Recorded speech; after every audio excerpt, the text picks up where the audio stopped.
दिल खाली है कि इस कड़ी में आपके लिए मैं कहानी लेके आई हूँ, इंतज़ार। दोस्तों, ज़रूरी नहीं है कि हर रिश्ता सिर्फ अनबन की वजह से ख़त्म हो। कभी कभी कुछ रिश्ते किसी एक व्यक्ति के अधिक प्यार करने की वजह से भी ख़त्म हो सकते हैं।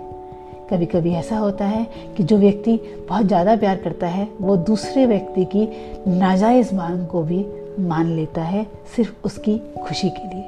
कुछ इसी तरीके का भाव इस कहानी में है। उम्मीद करती हूँ ये कहानी आपको पसंद आएगी।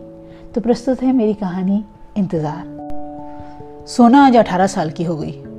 सोना के बर्थडे पर वो हर साल आती है। वो कहीं भी हो पर वो सोना के बर्थडे पे आना नहीं भूलती। यही एक वो दिन है जिसका मैं पूरे साल बेसब्री से इंतज़ार करता हूँ। और इस बेसब्री के 3 कारण हैं। एक तो मेरी बेटी सोना का जन्मदिन, और दूसरा उसका जन्मदिन साथ होता है, और तीसरा कि यही एक वो दिन है जब वो हमारे साथ पूरा दिन रहती है और मैं जी भर के उसे देख सकता हूँ। सोना तब 5 बरस की थी जब उसने मुझसे कहा, रवि, आज मेरा जन्मदिन है और मुझे तुमसे गिफ्ट चाहिए। हाँ हाँ जाने मन, लाया हूँ तुम्हारे लिए भी गिफ्ट। वो भला मैं कैसे भूल सकता था। मेरी जिंदगी में तुम्हारे और सोना के अलावा है ही कौन। तुम दोनों ही मेरी जिंदगी हो। अलमारी से अभी तुम्हारा गिफ्ट लाता हूँ। सुनो रवि, इस बार मुझे बाजार से लाया हुआ गिफ्ट नहीं चाहिए। तो जान, क्या चाहिए तुम्हें? हुक्म करो, बंदा तुम्हारे लिए जान दे सकता है। सोच लो, कहीं मैं जान ही ना मांग लूं। मांग लो मेरी जान, ये मर्द की ज़बान है, बंदा पीछे हटने वाला नहीं।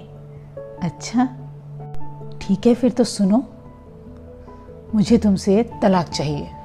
ये सुन मानो मेरे पैरों तले ज़मीन खिसक गई, आसमान सिर पे आ गया हो।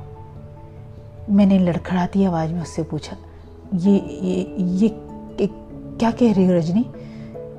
मुझसे कोई गलती हो गई क्या? वो जोर से हंसी। गलती? और तुम? रवि, ये तो मैं सपने में भी नहीं सोच सकती।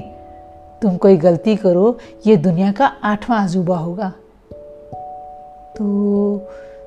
तो फिर ये तलाक क्यों? तुम्हें कोई और पसंद आ गया है क्या?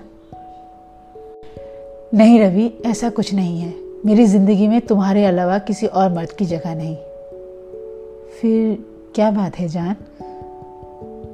रवि, मैं अब अकेली ज़िंदगी काटना चाहती हूँ। मुझे अपनी ज़िंदगी में कोई नहीं चाहिए, बस मैं और मेरा काम। हाँ, तो मैंने तुम्हें काम करने से कब रोका? हाँ, तुमने कभी नहीं रोका रवि, लेकिन बस मुझे तलाक चाहिए। पर सोना तुम्हारे पास ही रहेगी। मैं जानती हूँ कि तुम उसके बिना नहीं रह सकते। रह तो मैं तुम्हारे बिना भी नहीं सकता। जानती हूँ, इसीलिए तो सोना को तुम्हारे पास छोड़ रही हूँ, ताकि तुम्हें मेरी कमी उतनी ना खले। रजनी ने मुझसे पहली बार मुंह करके कुछ मांगा था, और मेरे लिए उसकी खुशी सबसे ज़्यादा मायने रखती है।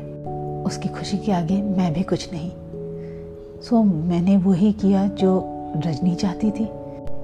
उस दिन तलाक के पेपर पर साइन करते ही मेरी आधी जान निकल गई थी। आधी जो है वो सिर्फ इसलिए रह गई क्योंकि सोना मेरे पास थी। पर उस दिन से आज तक हर साल 24 जुलाई को मैं पूरा जिंदा हो जाता हूँ। अगले दिन फिर आधा मरने के लिए।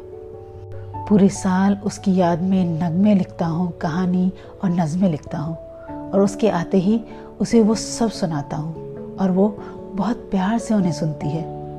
आज भी उसने वही किया, पर आज उसकी बातें कुछ अलग थीं। उसकी आंखें जैसे मुझसे कह रही हूँ, आज मैं तुम्हारी पूरी जान लेने आई हूँ। मेरी नज़में पूरी सुनने के बाद वो हौले से बोली, रवि, मैं आज सोना को अपने साथ ले जाने आई हूँ। आज मुझे बर्थडे गिफ्ट में यही चाहिए। मैंने उसे कभी कुछ मना किया भला जो आज करता? सो वो दोनों चले गए, इस वादे के साथ कि हर साल सोना उसका जन्मदिन वो मेरे साथ मनाएंगे। और इस बार सोना के जन्मदिन पे मुझे भी जैसे गिफ्ट मिला हो, और गिफ्ट में मिला सिर्फ इंतज़ार।